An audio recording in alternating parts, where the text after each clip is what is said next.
Michael Moore, thanks so much for joining me on Up Front. Thank you. Thank you for having me. Of course.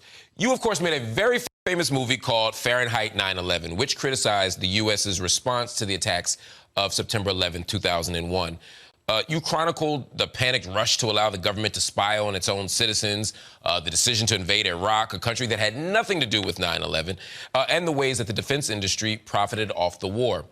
Israel is now calling October 7th their own 9/11.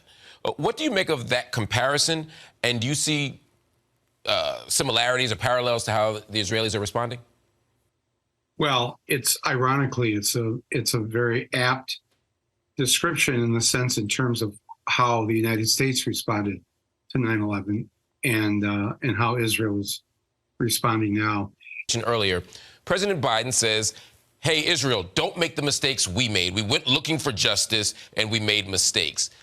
At the same time, he's asking for more military aid. You know, he said that, you know, innocents being killed is just the price of waging a war. You can't square that circle easily. What do you do? What should the U.S. be doing? Well, we should not be trying to increase the slaughter. We should not be funding the war. I think, you know, most Americans have no problem with making sure that there are no more Israelis killed and providing for the defense. But that's really not what's going on right now. How do you justify the slaughter of children? And some of these nights, half of the dead, half of the wounded are children. What are we getting back? What are we trying to do? What did the children do? And how are we defending Israel by having more dead children? And anybody who can't say right now, you know, especially people who say, oh, I support Israel and I will, you know, defend Israel, and then support and fund the massacre of innocent civilians and children, you have no credibility then when you say that you support Israel. Well, that kind of hypocrisy, that kind of contradiction isn't just with people, it's with governments too, including our government. I mean, Human Rights Watch put it perfectly. They said the hypocrisy and double standards of Western states are flagrant and obvious, and that, of course, the U.S. and other Western governments have to apply the same principles regarding Russian atrocities in Ukraine as they would with, quote, Israel's brutal disregard for civilian life in Gaza. It seems like we pick and choose when we're going to be outraged, when we're going to intervene, when we're going to have a moral critique. Would it be fair to say that the U.S. foreign policy position is fundamentally hypocritical? It is, but I think what's really at the core always of our foreign policy is what's best for us. And so Israel and from the very beginning of the creation of Israel, the American government and the American military has always seen this as a good thing for us, that we have this base there, that we have all the kind of intelligence apparatus and everything, all the things that Israel does basically to make sure that the oil supply is there in the Middle East. We're not going to be impeded by this.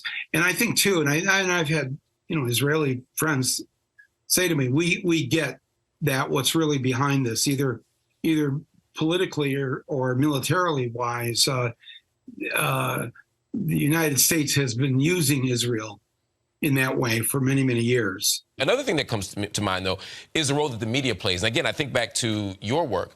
You know, in 9/11, the media helped beat the drum for war. You know, post 9/11, they beat the drum for war in Iraq. They beat the drum for war in Afghanistan. They continue to beat those war drums.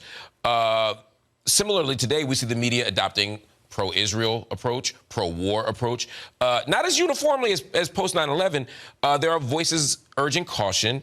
There's social media, which is far more complicated and diverse and sometimes messy. But at least we see more dissent than we did 20 years ago.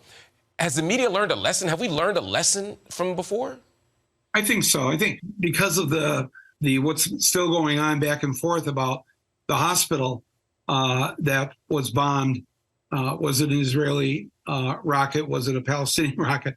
That'll all come out, by the way. We will all know the truth of everything. Yeah. I'm confident of that. But in the meantime, the New York Times and the others have had to sort of back away from. We got to make sure we're not.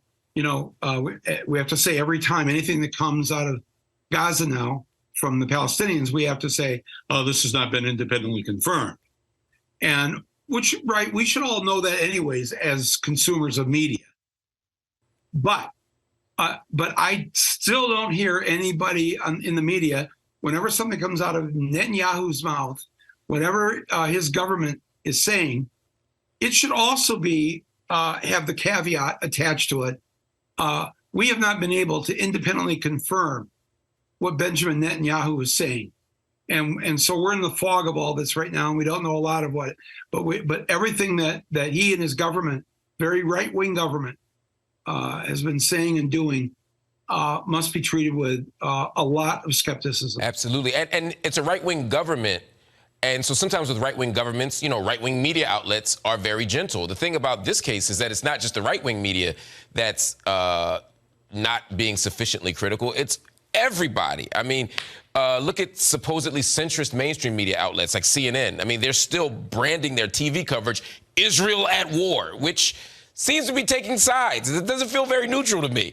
A BBC headline about an Israeli attack on Jabalia mentioned the massive crater the strike left, but they ignored the more than 50 people that the Gazan health ministry says were also killed. Mainstream media makes all kinds of dubious decisions about how to frame a conflict, and you know very well as a filmmaker that the way you frame a story is how people understand the story. How have people's perceptions been influenced by the way the media has framed this? Well, I think very much so. But again, the majority of Americans don't support the slaughter. Yeah. And they want the humanitarian aid in now, not 20 trucks a day or 50 trucks a day, 500 trucks a day. That is where the American people are at. And I want people around the world who might be listening to this to understand that my fellow Americans actually kind of do get this. And when the big graphics come on the screen, Israel at war, you just have to stop and think for a second. Oh, yeah, the Palestinians, they have all those fighter jets. They have all those bombers. The big Palestinian Navy with all those. Right, right. When you say the word war, what does define war? There was an attack on October 7th that was reprehensible, and so people have a right to defend themselves, but that's not what's going on now. If you're killing children in my name with my money, that's not a war to defend yourself. That looks like something else. That looks like that there's a group of people, 2 to 2.5 million people of color that are being pushed, as they say, into the sea or into the desert, or to get rid of them in some way. Certainly is what it looks like. And you can't wake up every morning and see the bodies of these dead children being pulled from the rubble. Yeah. And I think a lot of what Netanyahu is doing was very similar to what Bush was doing. He messed up. Bush paid no attention. They knew an attack was going to happen. They didn't prepare for it. And now then Bush tried to save himself by, let's go to war. Let's,